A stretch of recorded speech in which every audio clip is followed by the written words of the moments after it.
और एक हदिया और मुख्तसर सा, आजकल लोग बहुत परेशान हैं, जिसको देखो कारोबार नहीं है, कर्जा हो गया,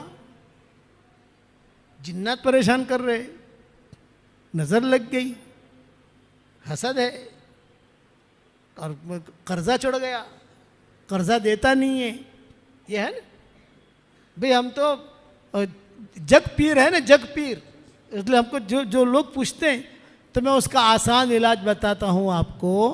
आपके जैसे मस्जिद है, इसके 4 कोने हैं, देखो एक कोना ये, एक कोना ये, एक कोना ये, एक कोना ये।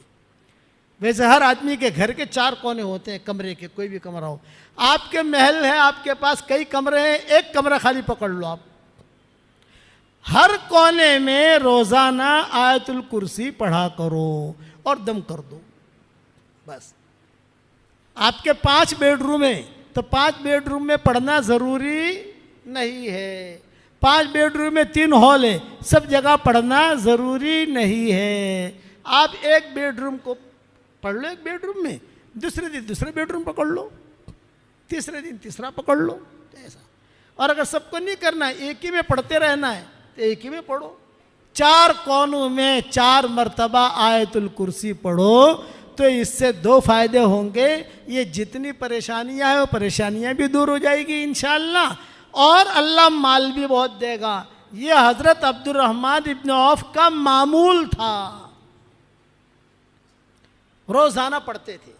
अब्दुर्रहमान इब्न औफ कहते थे कि देखो ये मेरा मामूल है, मैं करता हूँ, अल्लाह ने मुझे 4 बीवियाँ दी, इतना माल दिया, जब उनका इंतकाल हुआ तो इतना सोना निकला उनके घर में से, जब उसको काटने लगे तो जो कुदाली हुई थी कुदाली भी टूट गई,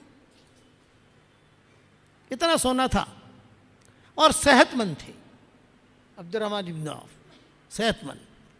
हुजूर सल्लल्लाहु अलैहि वसल्लम ने इन्हें सादिकुल ईमान कहा था।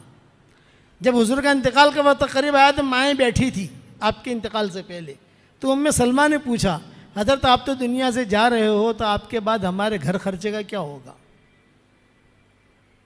ये सवाल किया था उम्मे सलमा ने कि आप तो जा रहे हो तो हमारा घर खर्चा, खाना पीना। तो हुजूर ने आंखें खोली और ये फरमाया कि एक सादिकुल ईमान आदमी आएगा जो तुम्हारा पूरा खर्चा उठाएगा। नाम नहीं लिया था, इतना जुमला कहा था कि एक सादिकुल ईमान आएगा वो तुम्हारा खर्चा उठाएगा। माँ कहती थी जब हुजूर ने कह दिया तो मुतमईन हो गई। जब हुजूर का इंतकाल हो गया तो इंतज़ार करते थे कौन सादिकुल ईमान आता है, कौन आता है। यही अब्दुर्रहमान इब्न औफ आए और इन्होंने जो है सारा का सारा बाग जो था माओं के लिए वक़फ़ कर दिया। अब्दुर्रहमान इब्न औफ ने कुछ सारी आमदनी जो होती थी माओं को भेजते थे।